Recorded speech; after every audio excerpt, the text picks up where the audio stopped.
Very good evening. Jai Shri Krishna Guru. Thank you for joining Sai Satcharita Parayan. I hope you had a very wonderful day today. Om Shri Gurubhyo Namaha, Om Shri Ganeshaya Namaha, Om Shri Saraswataya Namaha, Om Shri Guru Dattatreya Namaha, Om Shri Mahalakshmi Namaha, Gurur Brahma, Gurur Vishnu, Gurur Devo Maheshwaraha, Guru Sakshat Parabrahma, Tasmai Shri Guruve Namaha. Shri Sai Satcharita, the life and teachings of Shirdi, Sai Baba. We will begin with a new chapter today, chapter 25, Effecting the Devotee's Weal. My obeisance to Shri Ganesh, to Shri Saraswati and Shri Guru Maharaj, to the family deity, to Shri Sita Ramachandra, my most humble obeisance, I bow in reverence to the most venerable Guru, Shri Sai Nath. The ocean of kindness, Sai Maharaj, is truly an incarnation of God Himself. Before this perfect Brahman, greatest and most excellent among the yogis, I prostrate in obeisance. Glory be to this adornment of the saints, the abode of all, Weal, the true self. O Sai Samarth, who are the repose of the devotees and ever satiated in all the desires, I bow to you. The narration in the last chapter was about the fond pursuit of humor and jesting as a means to instruct the devotees. And fond as he is of his devotees, the Sai always brings them joy.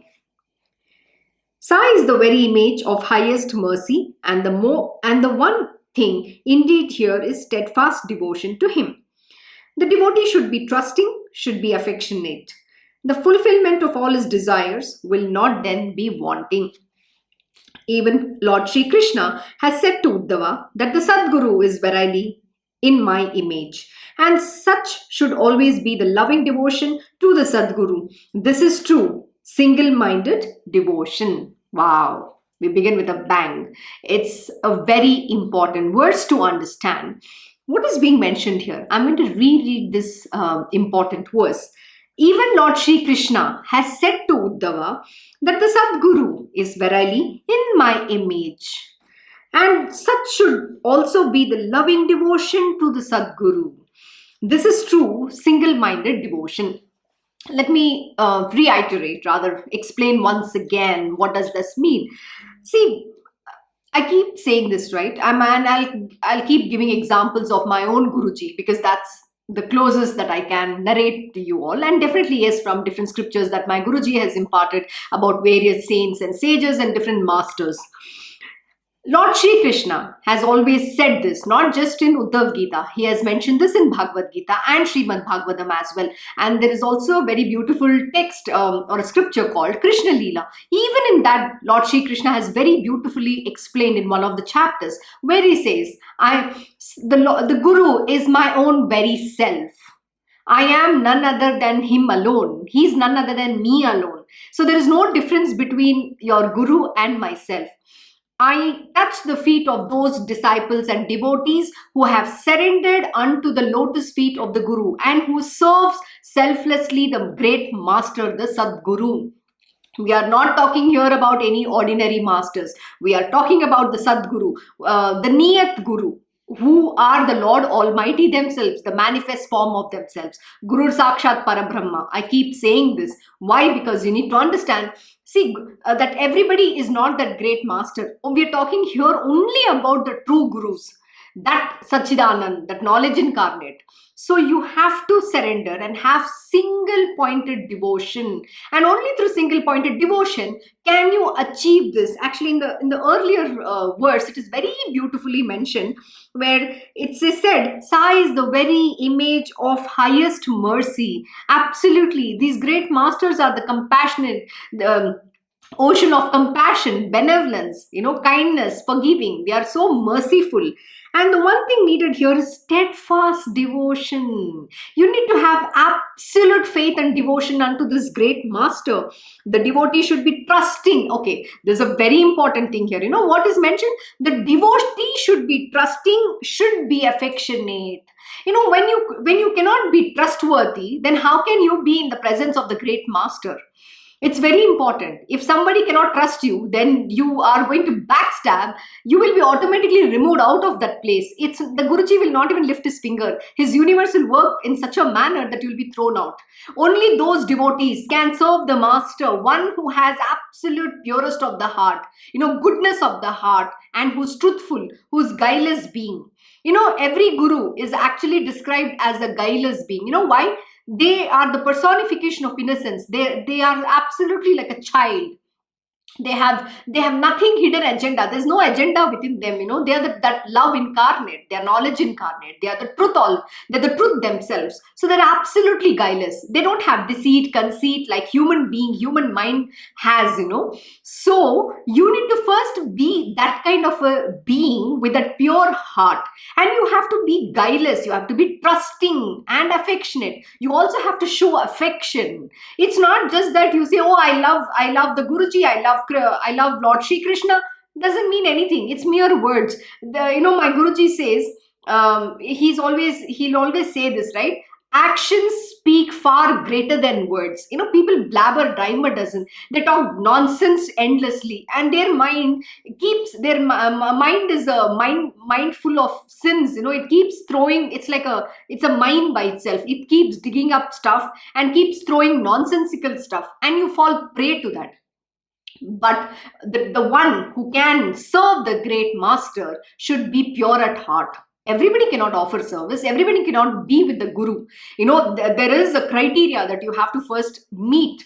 It is not so easy that you can live with the guru, but only when you meet all those criteria, then you are qualified to be with that Guruji and serve and learn under the tutelage of such a great divine being. It is not everybody's cup of tea. People think that the Guru or ashram means some fad and some fun in today's day and age, especially to all these millennials. They don't want to work in the material world. They want an escapism. What is the escapism? The route to escape from the material worldly responsibilities and duties, going into some ashram and saying, oh, I want to be here, I want to serve, I want to follow celibacy, whatever nonsense. You can't even control your mind. How can you do any of these things? The greatest sadhana is first to do the duties as ordained by the divine Lord for having born with this human body. There is a purpose that you have taken this human birth. So you have to serve that purpose. Yes, spirituality is definitely the highest purpose that you are here for. But also please know that you cannot escape from duties. So you have to do your duties. And how do you do your duties? You have to listen, to the great master. And when he says, go do this, you have to do this. There are no two ways about it. I'll tell you a very beautiful thing, with my own example. My Guruji has said, I have a swadharma and I have to do. Many a time I'll say, no, I am not interested. I'm not going to do it. I will not do this. I will not do that. But you know what? Whether I like it or not, I am nobody to say I cannot do it or I am not going to do it. Who is this I who says I cannot do it? I'm sorry. I am a nobody. I am not this body. It is the divine will. I have to do it. It's not about liking and disliking. God has given you a purpose and you have to serve that with absolute, sincerity, truthfulness and dedication and devotion to that particular job. Whether I'm sitting in this place, many a time my Guruji, last 1 year he's been telling, you're ready, you should give satsangs, you should give satsangs. In fact, since end of last year to early this year, he's been telling me, you have to give satsangs. I was like, yeah, I will, as usual. It's just a reluctance, how can I give satsangs? A lot of things, my own mind, the rubbish mind that is there, the human being, you're always falling prey to it. So somehow I didn't deny, neither did I put that first step forward. But situation came about in such a beautiful manner that on July, whatever the date, and it was my Guruji's mother's birth anniversary, and she was no more. And every year she used to read the Sai Satcharita Parayan without fail until she was alive. And then suddenly one day during the puja, it just came that she is been doing this Parayan and I have to do this on her behalf. And then there was no two ways about it. When I mentioned this to my Guruji, he said, you have to start. So you do this satsang.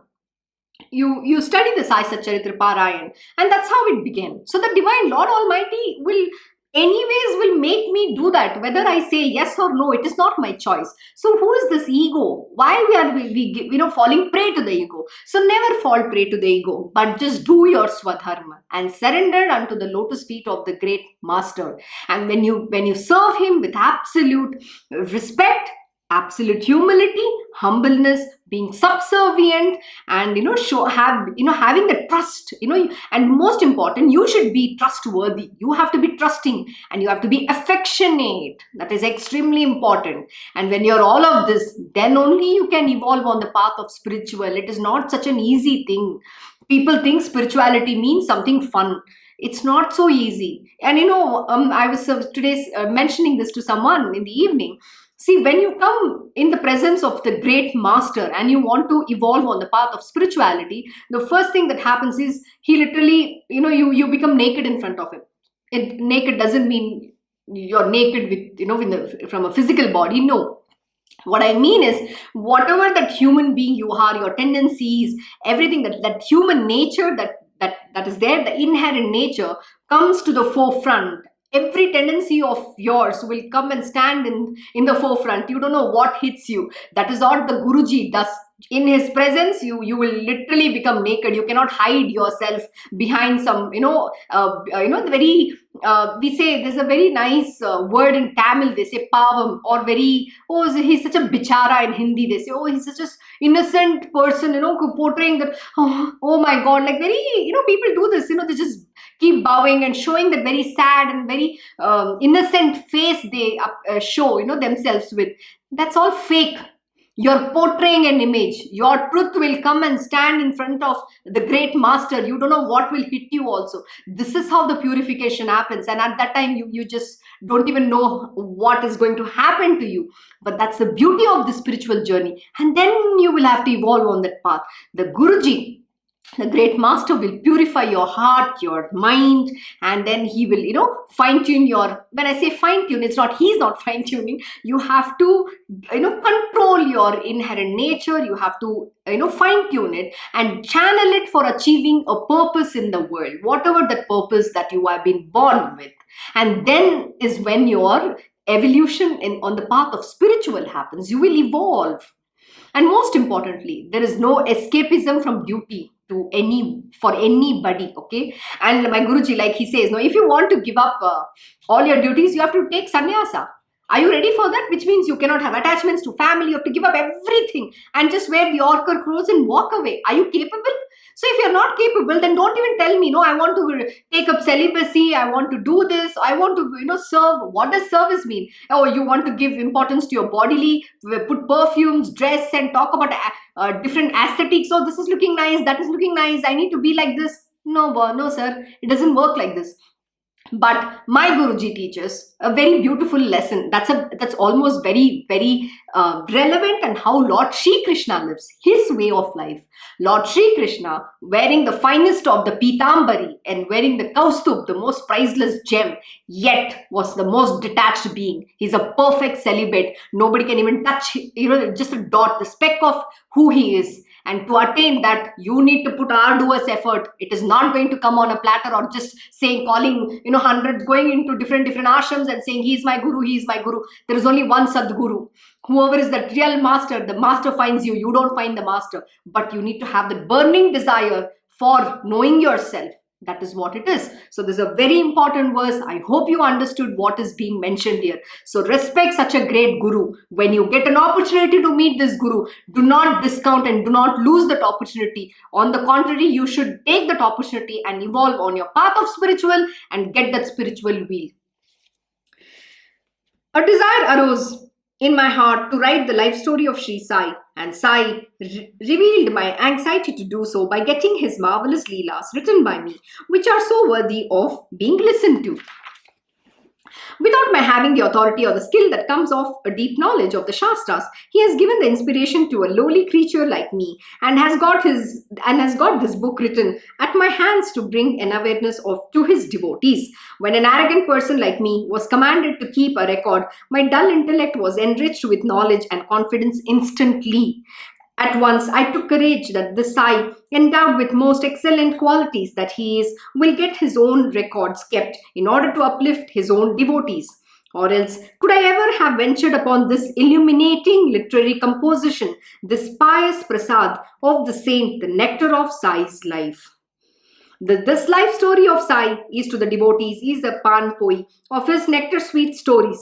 With Sai's grace, drink deeply and to your heart's content to ward off the scorching heat of this conflagration that the worldly life is. Absolutely true. Like I just gave an example of my own self. I am nobody, no. I don't have any knowledge. This body has no knowledge.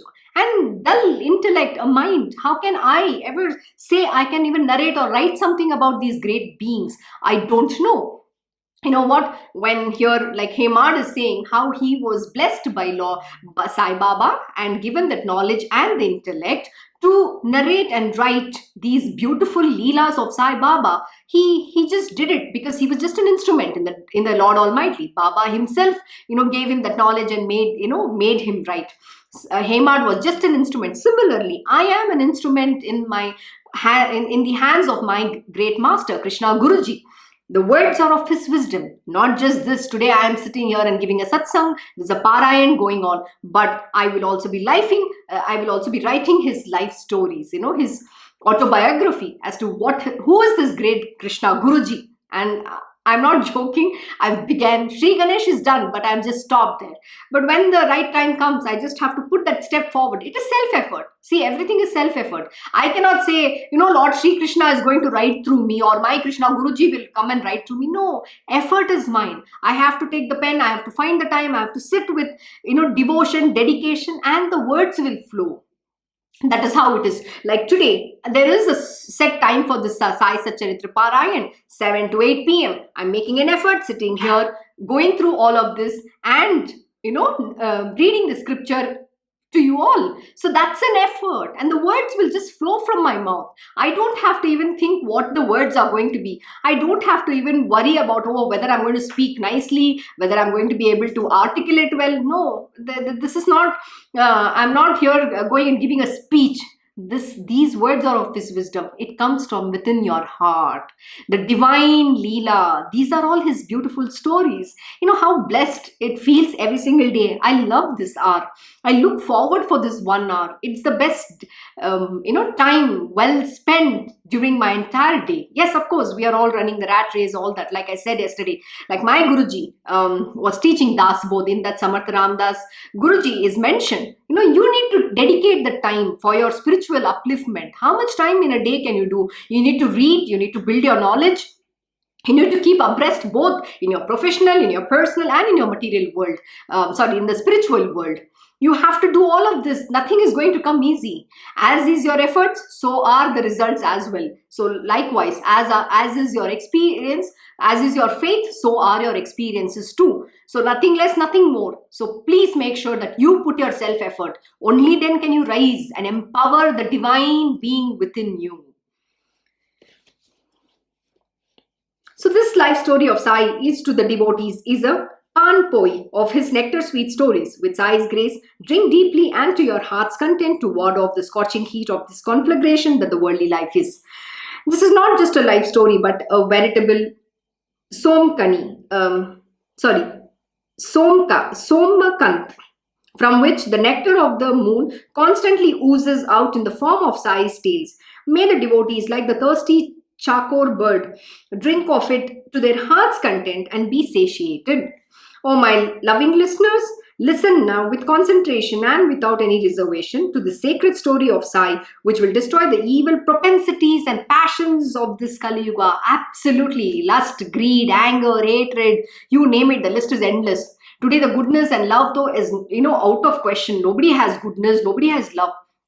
Everybody is like, greedy, they are envious, jealous, you name it. Every negativity is filled with every being. Why? Because you have not made the effort to be the divine being. The divinity is within you. The God and demon both are within you. There is nothing outside of you. Nobody needs to, tell you how to be good. You have to make that self-effort to rise above and be the goodness personified. That is what every Guruji teaches, every scripture teaches. Lord Shri Krishna to every other divine being have constantly manifested again and again only to put dharma back in order. When there is too much of unrighteousness going on, people have completely gone astray. The Lord comes so that he can put everything back in order. He can impart this knowledge so that you understand how to be divine. It's not just being good. You must be divine, godly. That is what you have to attain. Once the devotees begins to cherish a single-minded devotion to Sai, Sai will ward off all his calamities and suffering. He will also grant him all that he desires. A tale in this context will bring out Sai's affection for his devotees, and when listened to with respect, will gladden the listener's heart.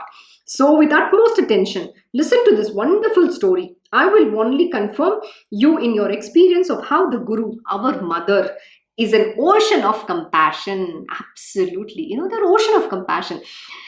This evening, I was just sharing some experience about one of my Guruji's disciple, and I was a little stern, and saying that somebody says something wrong about my Guruji, I really don't like it. Of course, they are ignorant being, but doesn't mean it gives anybody an opportunity to, it's not just talk bad or constantly keep questioning, doubting, and trying to tell your opinion. When you're coming and meeting such a great master, that itself is a great privilege.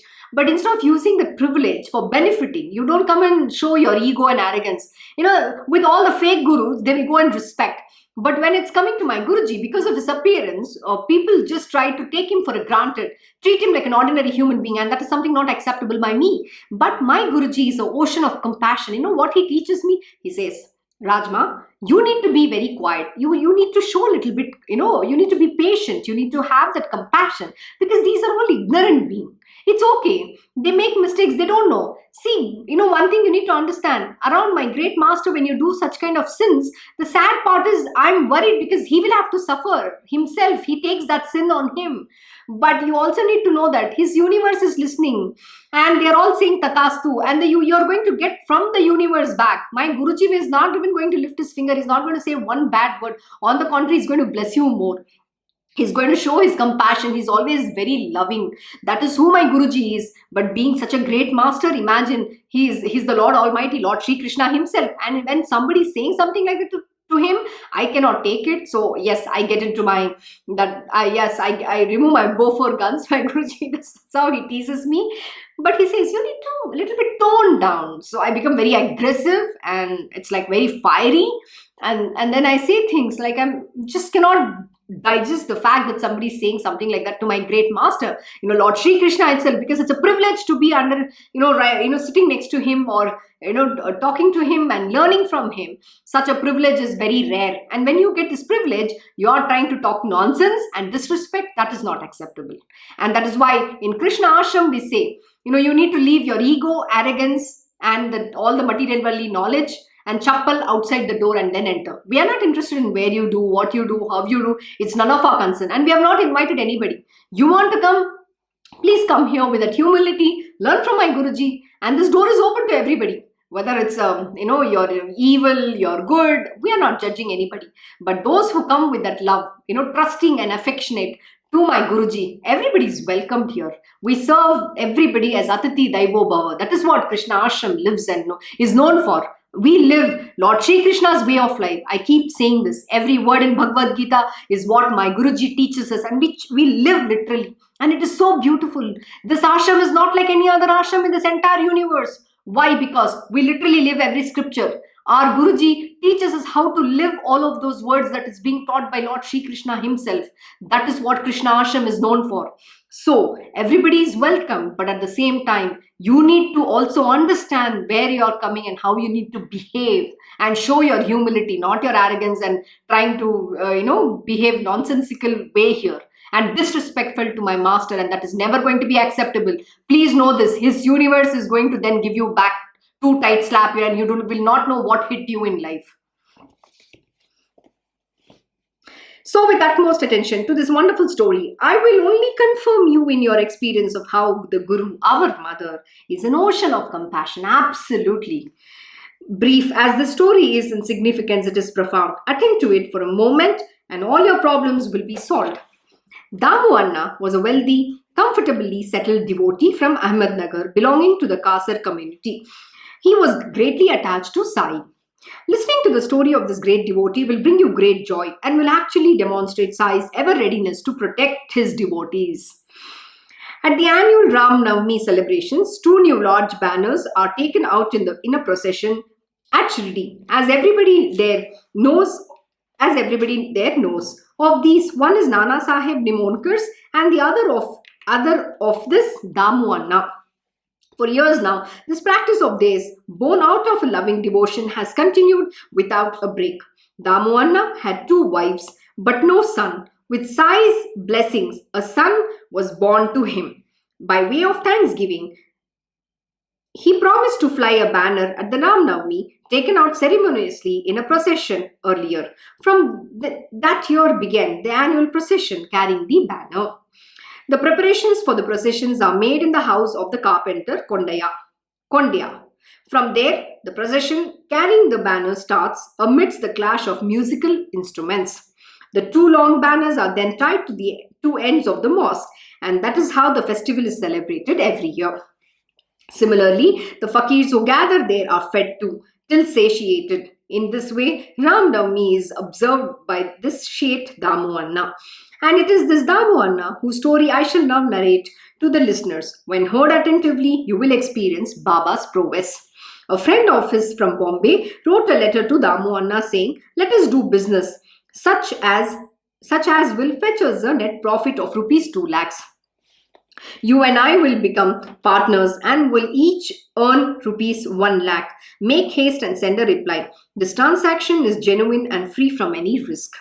This time we will buy cotton. The prices will soar in no time. However, those who do not secure a good bargain repent at leisure."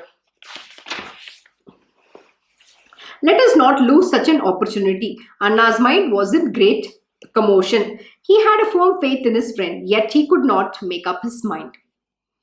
Shall I enter into this deal or not? Anna wondered. God, what will happen? What shall I do? He was quite perplexed. But Damu Anna was also a Guru Putra, a staunch devotee. He wrote a letter to Baba saying, "Baba, we have no independent mind of our own. You are our protector, our only refuge. At the first consideration, I feel I should enter into the deal, but please tell me whether it will entail profit or loss." The letter was addressed to Madhavrao, who was requested to read it out to Baba and to inform him what Baba's order was, though the business proposition appeared to be all right. The letter came to Madhavrao's hand the next day at about 3:30 p.m. He brought to it to the mosque and placed it at Baba's feet. "What, Shama? What is all this hustle and bustle about? And what is that piece of paper you are placing at my feet?" "Baba, the Damu Shet from Nagar, he wants to ask you something." "What is it? What does he write?" "What plans is he making to reach out to the sky?" See, Baba is all knowing. How sweet. "He is not content with what God has given him." Read that letter of his." Shama said, "What you are now saying is indeed the very purport of that letter." "Baba, you sit still but create a commotion in the minds of the devotees. And when they become extremely agitated, you bring them to your feet. Some of them you pull to yourself. As for the others, you make them write letters and yourself repeat their content beforehand. Why then have them read out at all?"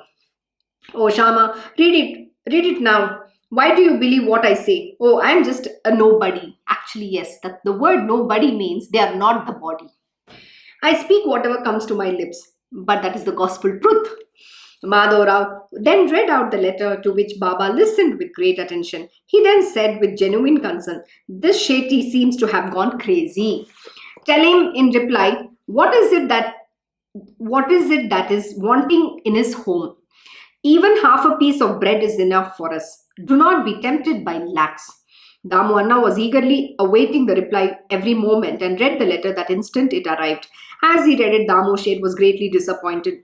Castles built in the air came tumbling down. The tree of hope crashed down, uprooted. "Now I will earn a lakh, of which half a lakh I will lend on interest and will at once become a moneylender and will live happily in the town." Alas, the world of fantasy melted into thin air. Damu Anna felt very dejected. "Oh, what is this that Baba has done? My writing that letter was itself a blunder, and now I have harmed my own interests and kicked out in no time the prosperity from my doorstep, and that by my own deed." However, it was also hinted in that letter to Damu Anna that as there can be a slip between the cup and the lip, he should personally come to Shirdi. Such being Madhavrav's suggestion, he thought it best to go personally. Who knows, he thought it may even prove advantageous. Perhaps Baba may even give his consent. With this thought in his mind, Anna came to Shirdi and prostrating before Baba, came and sat down near him. Slowly, he began pressing his feet. but still had not the courage to ask his question. Suddenly, a thought struck his mind that he should offer a share in it to Baba. "O Sainath," he said to himself, "if only you will help me in this transaction, I will offer a part of the profit at your feet." This is a great sin people do. They think what Sai Baba is waiting for your money, Sai Baba is looking for profits. He doesn't give a damn, he doesn't even care. You can't discuss transactions with the divine being. You cannot discuss transaction with a great master. Please know this. The God Almighty is not interested in your money. In this case, Baba know that if he got into this particular deal, he was going to incur loss. And that friend of his is a big cheat. Never trust anybody in this world, no matter how close you are. My Guruji will teach a very important lesson. Never even trust even your own parents, relatives, brother, sister, friends. Nobody is truly yours. Everybody is selfish about their own self. So there is nobody you can ever trust. Yes, we have to be good to everybody, but always be vigilant and don't establish any trust in anybody. Oh, they are going to be always there for you, they will take care and all. The same person who you trust can even backstab you endlessly, and I have experienced this in my life, whether be it in my own family, my friends, my relatives, and you name it, at work, everywhere. It was just an experience. The experience is required for you to understand that the only one whom you can trust is the Lord Almighty alone, and he will never betray you, nor he will backstab you or anything. On the contrary, he will avert such calamities and the decisions that are wrong that you might end up taking, thinking that that is very favorable to you, such as the great master. And today my Krishna Guruji is one such. He will always tell me, you should do this, you should do that, and he'll always care for my welfare. And there's not a single moment he doesn't care about my whether how it's going to benefit me. On the contrary, he always has my interest, my good interest, and he's very much aware that my future should be secured. That is how my great master works. He doesn't care about what comes to me, and I have discussed transaction with him. He's never ever, but he'll give knowledge. He doesn't want anything. Similar is with Baba. So what Damohanna said is wrong. You never do such thing. You don't just because you want to make profit, you're telling Baba, I will give you a share. What do you mean? Are you going to pluck from his own garden and offer something to him? There's nothing that you can offer this great masters. Please know this. So, "O Sainath," he said to himself, "if only you will help me in this transaction, I will offer a part of the profit at your feet." He bowed at Baba's feet and sat quietly for a moment, his mind crowded with doubts and resolutions, as is characteristics of human mind. Every mind is like that. And that is why my Guruji says it's not about the people, it's about the mind. The mind can turn out everything. You never know how it can turn the whole thing out. So you can never trust. But that is why you should only trust the God Almighty alone in your life. Know this. Devotees make plans, but they do not know their own benefit. Guru alone knows the devotee's interest, future, past, and present. And that is why he knows what is good for you. So don't ask anything. Just be happy with whatever that comes to you very naturally, which is blessed by the Lord Almighty. So don't keep asking. Don't have any desires. Graciously accept. However much one may try to keep to oneself, his secret wishes, Sai Samarth has intuitive knowledge of them all, as he dwells within everybody. He's omnipresent, omnipotent, and omniscient. He knows it all. So he knows what is your heart's desire. When someone relates with love and trust his innermost wish at Sai's feet and asks his permission, reposing full faith in him, Sai always guide him to the right path. Absolutely. No decision can ever be taken without your Guru's permission. So anything that I need to do, I will always seek my Guru's permission. I've understood what it means to first get his permission and then do it. Because then you will not incur any karma and he will always guide you on the right path, so that you don't get into any kind of trouble or any kind of adversities or calamities in your life. It was this vow, his vow, and all the devotees knew it, that he who surrenders to him single-mindedly will be protected by him from all the calamities. Absolutely. Guru alone is our mother and father, the preserver and the protector from innumerable births. He is Hari, Vishnu, he is Har, Shiva, and also Brahma. Guru, Vishnu, the Guru is Brahma, Vishnu, Mahesh. Guru Sakshat Parabrahma, Tasmai Shri Guruve Namaha. He's the doer and also the impelling force behind all action. See, when we say here he's the doer, he's actually not the doer. Never misunderstand this. The God is the doer. The God is never the doer. He's only the substratum of everything. It's your karma and your innermost, your inherent nature will drive you to do the things, because of you're born out of that nature. So action you're going to perform, but at his will. That's not the God means it is not the Lord Almighty, but his nature will make you do whatever you are supposed to do. Even if you use your mind and say I'm not going to do it, you will end up doing exactly what your nature demands you to do. So know this. And Lord Shri Krishna says very beautifully, when he says this to Arjuna, when you use your mind's self-conceit or deceit, and and show your arrogance and choose to not perform certain actions, please know that born of your own inherent nature, you will be forced to perform the same actions. And when you do it by the force of that nature, then you will incur karma. So why do you want to be in that? So always surrender to the will of the divine and do that which you're ordained to do, that which comes to you naturally. The child So the child asks for sweets, but the mother gives him a portion of medicinal herbs. It may cry, struggle violently in resistance, but such is the mother's verdict, and all out of loving concern for its well-being. Absolutely. This is the Guruji, the great master. This is how they are. They will not fulfill just your whatever, unreasonable demands just because you want it. The child is going to be very adamant, but the Guru knows what is right for you. The God will not give you that which is going to be detrimental for your well-being. But we human beings never understand this truth. My Guruji said a very beautiful thing. During my initial days, before I got initiated, I'll tell you something. He gave me, see, this is his way to test people.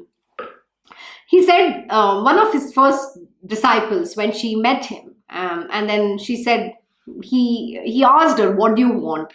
And then she said she had a list of things she want to ask, and then he said, you write down them in a sheet of paper and give it to me. So she defined whatever she wants, and he had blessed and he had granted it. So this is his way of trying to test you. What is that you're interested in? Are you interested in spirituality, or are you interested in only your fulfilling your desires? Okay. And then I remember that we went to Calcutta and we were back. Then he was saying, okay, see, I've sanctioned everything. And I was telling that my life is in a miserable condition. I don't have, I did have a good job, but I was not happy in my job. I wanted money. I wanted so many things. My desires were endless. So it was like a bottomless pit. And that time my Guruji said, okay, why don't you also give me the list? I will sanction it for you. But please know that he said some very interesting thing which I can't remember. And at that time, I'll tell you what happened. I was watching, or I was reading a very beautiful story of Sudama, which we did just yesterday, Lord Shri Krishna and Sudama. How Sudama comes to Shri Krishna and his wife packs him that puffed rice, and then he feels very small to offer that to Lord Shri Krishna. So he hides it under his, elbow. He just hides it, and then he doesn't want to give it. But Lord Shri Krishna is all knowing. He says, what did you bring for me? I think you have got something. And then he says, yeah, your wife has packed something for me, right? And then out of great hesitation, Sudama removes that packet of puffed rice and gives it to Lord Shri Krishna.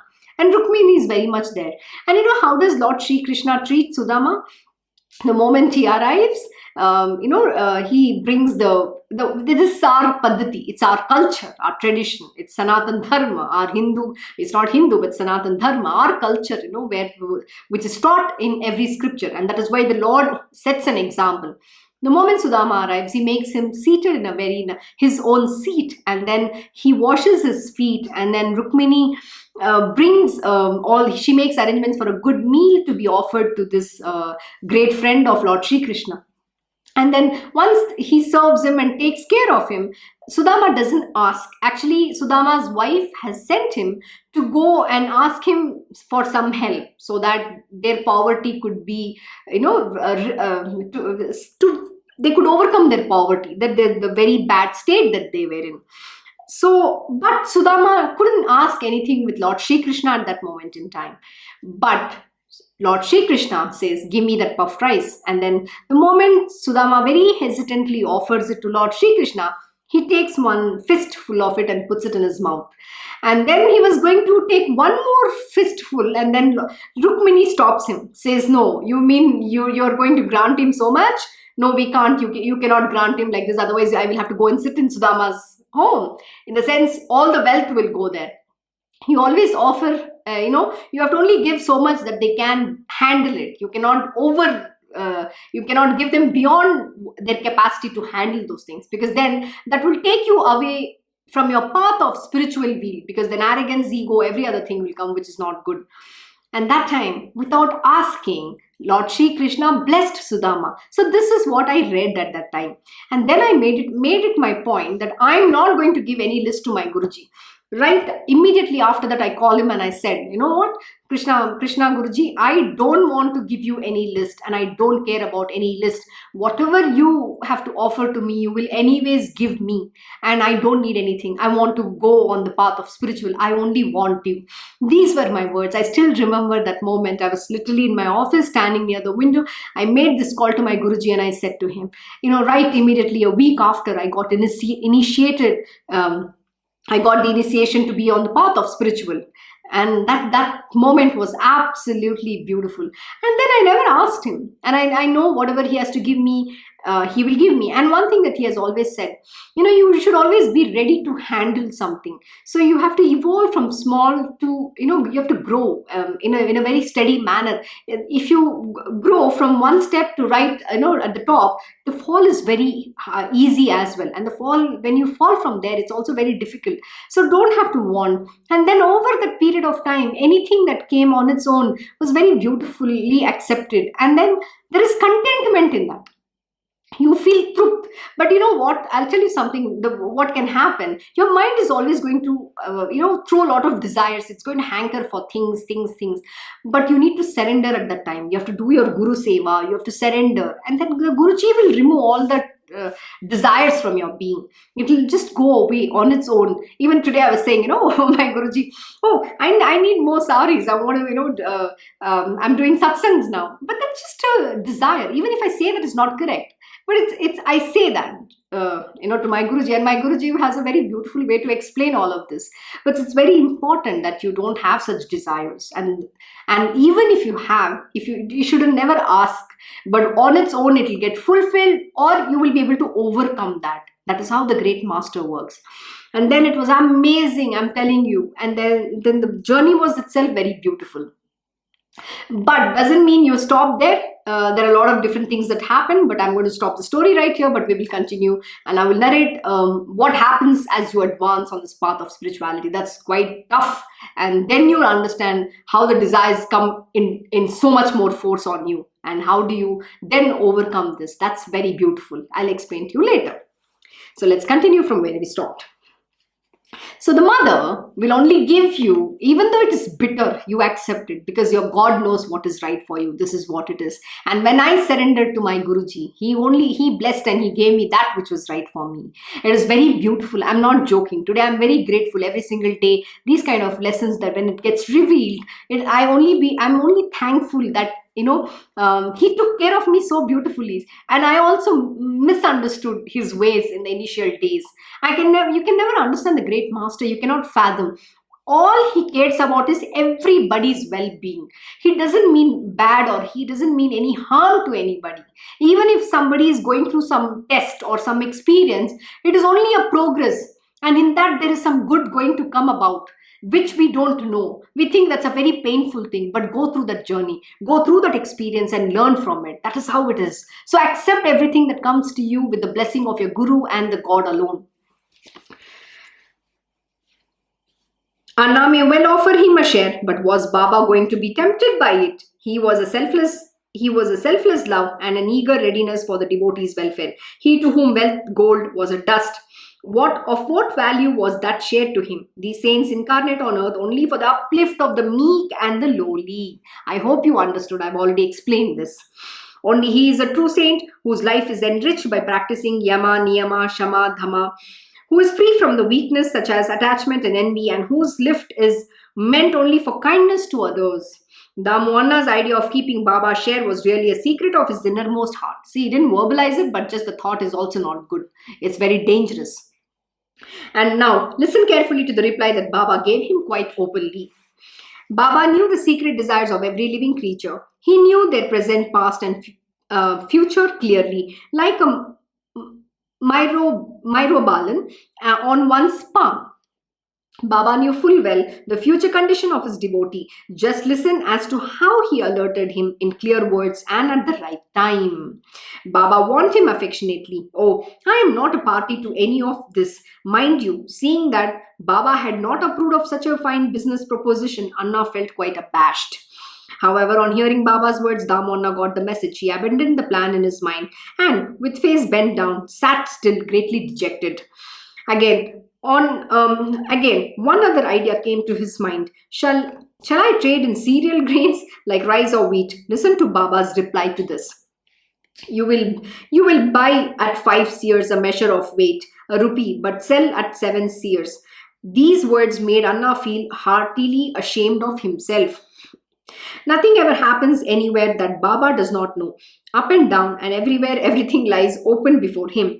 At the other end, his friend was quite puzzled and did not know what to do. From Anna, there was no reply. Meanwhile, the Chet Damu Anna had already written a letter communicating all that had taken place, on reading which the friend was simply amazed. Strange are the workings of the destiny, he thought. What a fine bargain had come our way. Why did he not take a decision himself? Why should he run after that fakir? In vain, he has lost such a profitable deal. God gives and our own karma takes it away, for we are prompted to act as is predestined. When the deal was so fine, why should the fakir stand in the way? Relinquishing all the worldly business, these fakirs wander from door to door like crazy people and fill their bellies asking for morsel. What worldly wisdom can they preach? Oh my God, this is a grave sin that somebody can say like this about these masters. They're all knowing, such as my Krishna Guruji. And actually, I'm going to narrate a very beautiful story before we continue. There's this avatar of Lord Dattatreya. So I don't know if it was Narsim Saraswati or Shripad Sri Vallabh. One of his disciples, there was a farmer. Every single day, when the Guruji would pass by his farm, he would look at this sage, the Guru, and the farmer would bow down to him, and he would just say his prayers. Both in the morning and the evening, very religiously. He was actually very devoted, just looking at the Guruji. On one fine day, the avatar of Dattatreya says to him, the Guruji says to him, today please cut off all the crop, and then go keep the stock and just cut everything out. That particular land was, I think he had rented it from the zamindar. Now there is a share that he has to give the zamindar. So just obeying those words, he literally went and cut. He went to the zamindar, but he took permission because there's a part of share belong to the zamindar as well. And he said, "I will give you double this crop. So let me just do what it is." The zamindar is anyway a greedy person, so he accepted to it. And once he accepted to it, this farmer went and he cut off the entire crop, and he kept the stock. Everybody saying, "What a fool! It was just going to harvest, and you have just cut before the harvest. What a fool you are!" Everybody started saying, "Why do you listen to that old, that saint, who just wanders like nobody in this world? Are you just falling for his words? What does he know about the crops?" People spoke like this. And then, but his faith in that Guru was very staunch. He was an ardent devotee of this Lord, Dattatreya. And then what happened is, as the Guruji in the evening, he saw that everything was cut. And then, what happened? Oh, lo, it was a huge storm, and all the crops got washed away, except his, because he had obeyed to the words of the Guru. And then, what happened? And because there was so much more water, and after the entire village, everybody's crops got washed away except his. And for him, because there was more water, since he had only cut half, the rest of the plant, it grew beautifully and yielded more crop later for the next season. So this farmer not only had already saved his crop, but he had a double harvest. And it was so much more. And then this greedy zamindar said, "Oh, look at you, you have so much more. And then, as agreed upon, the farmer went and gave him double the amount that he had promised in crops. And after that, whatever was remaining, he gave to the entire villagers who had lost their harvest due to the flood. And then the zamindar realized, oh my God, this is the mark of listening to this great saint. And then he felt ashamed and he returned that back to him, thinking that this is not rightfully mine because it is his. And such is the blessing of listening to such a great divine master. But I'll tell you what the guru said to him while he was passing by in the evening when he saw that he had to cut the entire crop. You know what he said? Oh, I just told in fun. I just told in jest. Why did you do it? See, now you've destroyed all your crop. What is going to happen? But this devotee's faith was so strong. The farmer's faith in the guru's words was so strong. He says, no matter what it is, Gurudev, you had just told me and I obeyed it. I know whatever you say is for my good weal alone, my well-being alone. Such was his devotion. Even when the Guruji puts you doubt, you are an idiot to go and cut. I just said it simply. Okay, this is another way the Guruji's test. Please know that and don't fall for it. And that time, you just need to hold that faith. Steadfast faith is what they want to see. They are going to twist and turn and make you feel fearful, all that they are going to do. But how much is your faith in the words of the Guru? That is what they will like to see. And then he was absolutely blessed. And the entire village also was saved because of his goodness that he shared the crops. In all of this, the moral is that, no matter what happens, when you listen to the words of the Guru, no calamities come your way. They will be averted. On the contrary, you will benefit doubly. And then, with whatever has been blessed with the grace of the divine, you have to share it with those who need it. Wealth is to establish dharma. Why did he get double? So that he can also, share it with all the others who lost the crop in the flood. Such is the goodness. So if you look at this whole story, it teaches you that the Guru's job is to ensure everybody's well-being. He did not do anything to Zamindar. See, the Zamindar is a greedy person. That is his nature. Like my Guruji will always say, everybody is born of their nature. But we are here only to do good and no harm to anybody. But everybody is going to be taught their lesson. Please know that. That doesn't mean that they can just get away with murder. The universe is going to give them their lesson and they will learn the hard way. When you don't listen and when you go use your mind. Such is this. And let's see what happens here with Baba and Damu now. What has Baba done? Now wait and watch. Let us continue the story now.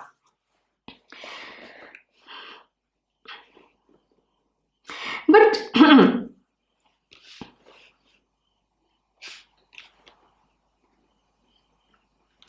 But be it as it may, it was not in his destiny, and that is why he had such an impulse.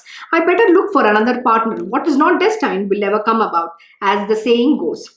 And so Anna resigned himself to the inevitable. Those who were constrained by their destiny became partners of that friend, only to court trouble. They went all out for the speculation, but their luck had run out. By a stroke of misfortune, they suffered a heavy loss. Such is the baton of the fakir. Oh, how lucky is Damu Anna, how wise, and how true and compassionate is his sigh. To the devotees, had he joined me as his friend in this venture, he would have greatly deceived. But because he listened to the fakir, he was saved. How steadfast is his faith! I laughed at his craziness, but in vain. In vain has been my pride in my own wisdom. Such indeed has been my experience. Instead of reviling that fakir needlessly, if I had followed his advice, he would have given a timely warning to me too, and I would not have been so deceived. I shall now narrate one more story and wind up Anna's tale. It will give pleasure to the listeners who will be quite amazed at Baba's Leela. Once it so happened that a parcel arrived from Goa containing the famous Alfonso mangoes and sent by a man called Mamladar Rale, addressed to Madhavrao, but meant as an offering to Baba. It was received at Kobargaon, and from thence he had come to Shirdi. When it was opened before Baba in the mosque, delicious mangoes were found inside. The fruit with its sweet, diffusive fragrance were over 300 in all. Baba looked at them and handed over all the fruit to Madhavrao, who put 4 out of them in the big earthen vessel, carrying home the rest. As the fruit fell in the earthen vessel, Baba said, "This fruit is for Damu Anna. Let it lie there." 2 hours passed after the incident, and Damu Anna came to the mosque, laden with flowers to perform Baba's puja. He did not know what had passed earlier, but Baba himself began saying loudly, "The mangoes are Damya's, they are not ours, though people are eager to pounce on them." There is a hidden meaning. See, the fruits are Damu Anna's. So Baba has a very cryptic way to talk language, so we can never understand what the saints are saying. Only he should take the mangoes to whom they belong. Why should we want another's things? Others' things. Only he should eat them to whom they belong, even if he dies eating them. Anna naturally accepted them in the faith that they were prasad, for Anna knew full well that he should not fear any adverse consequences of Baba's words. After finishing his puja, Anna went home but came back again to ask, "I do not know whether I should give this fruit to the elder or younger of the wives." "Give them to the younger," Baba said. "She will get 8 children. The marvel of these mangoes will bring forth 4 sons and 4 daughters." Anna, who had no son, had tried various means. He would worship sadhus and saints to earn their blessings. And hence his earnest pursuit of sadhus and saints to appease to propitiate the planets, he undertook a study of astrology, himself becoming an astrologer. And Anna had fully realized by now that the verdict of astrology was that he was not destined to have any issue. He had thus given up all hope. But when he heard Baba's promise, these words coming from a saint like Sai, a new hope sprang up in his heart again, as Sai was pleased with him. And thus, in the course of time, Baba's words came true. His blessing bore fruit, and children were born to Damu Anna. As Baba had said, so it happened. My own prediction was falsified. Sai's words proved unmistakably accurate, and as per his words, children were born. It is the word that creates the object. It is the word that gives those fruits, those benedictions. It is not because whether you're destined or not. Please know that it is the grace of the God Almighty and the Guru alone. However, these were the utterances while Baba was still in the physical frame. But later, even after he had given up the body, he had himself assured the devotees of their power. Even when I am no more, trust my words as the truth. My bones will give you an assurance from my grave. Absolutely true. Not me alone, but even my tomb will speak to you. He who surrenders to it wholeheartedly with him will it sway. Do not worry that I will be lost to you. You will hear my bones speaking to you of matters of your own interest. Absolutely. You can have this conversation with your guru, even though he is not physically present, but he's always there. He's there in his subtle body. He's there everywhere because he's omnipresent, omnipotent, and omniscient. Please know that. But it is your faith that you can establish this level of oneness with the divine. Only remember me always with a trusting heart, with a heart that is trusting. Worship me selflessly, and you will achieve your highest weal. O Samarth Sai, Shri Sadguru, who are the Kalpataru, to your devotees, may this Hemad never be parted from your holy feet. This is the only favor he entreats of you earnestly. Come to my rescue, O Guruvara, O compassionate one. This worldly life allows not a moment rest, but enough of this futile cycle of births and deaths. Restrain us, who run unrestrained for sensual pleasures of this material world and remain engrossed in them. Please turn our minds inward. In this ocean of worldly life, we are carried away, rudderless, on its tumultuous waves. Give us a hand in the hour of our need and free us from the bondage of worldly life. The senses run amok and are provoked into sinful behavior. Build a dam on the wild course of this river so that the senses may turn back. As long as the senses are not controlled and turned inward, the self can never be revealed. And without that, how can one enjoy the highest bliss? Life will then have been wasted. Absolutely. I think every chapter, this is exactly what Baba is teaching. So you just need to have that absolute faith, complete surrender, unconditional pure love, and exclusive devotion. And he will take care of you in every which way. You don't even have to worry. Wife, son, a host of friends, but not one of these will be of any use when the end comes. You and you alone are the friend and the companion to the end. Only you can give us the happiness and liberation. I think we discussed this. O Maharaj, by the power of your grace, open up the meshes of karma to relieve the pain and suffering and to uplift the poor and the meek. By your compassion compassion, O the most holy Sai Raya, eradicate the evils of argumentation and disputes. May the tongue get addicted to taking the Naam all the time. Absolutely. We should not indulge ourselves in any futile arguments and disputes with anyone, and especially with your Guruji. Please never argue or never have any dispute, because everything that the Guru is saying is the gospel truth alone. You just have to obey his command and do whatever he's ordaining you to do. Inspire such love and affection in my heart that resolves and doubts all vanish and I forget this body. The home and material possessions help me conquer my ego. You have to overcome your ego. May your Naam be remembered all the time so that all else is forgotten. May my mind be calm and steady, shedding its fickleness and caprice. Absolutely. The mind has to only chant the name of the divine. Everything else you just have to, ward off. Fickleness and caprice. It will have to shed away. We are at the end of the hour, but I will take 5 more minutes because I want to end this story. Otherwise, it will be left halfway and incomplete. So kindly bear with me and apologies for the delay. This nectar of your story that you have fed us and awakened us with a pat on the back is this any common ordinary merit. The next chapter is sweeter still. It will satisfy the fond wish of the listeners. Their love for Sai will grow and faith in him will be confirmed. The devotee came from Sai Darshan, abandoning the holy feet of his own Guru.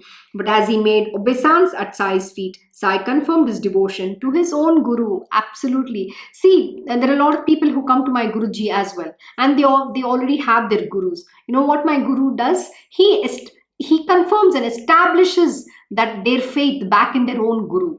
He'll never say, oh, I want my students, you should only worship me. My Guruji will never do this. If you already have a Guru, he will only confer that faith back in him. That is who my Guruji is. How he fulfilled... Similarly, one of the gentlemen, wealthy but in distress, came for Sai's darshan with his wife and son. How he fulfilled their wish. How by his mere darshan he cured the son suffering from epilepsy and reminded the gentleman of his earlier experience. Hence, Hemad surrenders to Sai and respectfully entreats the listeners to have the inclination for Sai's stories, which will bring fulfillment to their ears. We'll be to all. Here ends the 25th chapter of Shri Sai Satcharita called Effecting the Devotee's Weal, as inspired by the saints and the virtuous and composed by the devotee Hemad Pant. Thank you once again for joining the Sai Satcharita Parayan. I hope you enjoyed today's lesson. Looking forward to continuing tomorrow at the same time. Om Shri Mahaganapate Namaha, Om Shri Gurudev Datta, Om Shri Sachidananda Sadguru Sainath Maharaj Ki Jai. Om Namo Bhagavate Vasudevaya. Digambara Digambara Shripad Vallabha Digambara. Om Shri Krishna Gurunath Natha Shri Guruve Namaha. Om Devi Durgaya Namaha. Om Shri Krishna Arpanam Namastu. Krishnam Vande Jagadgurum.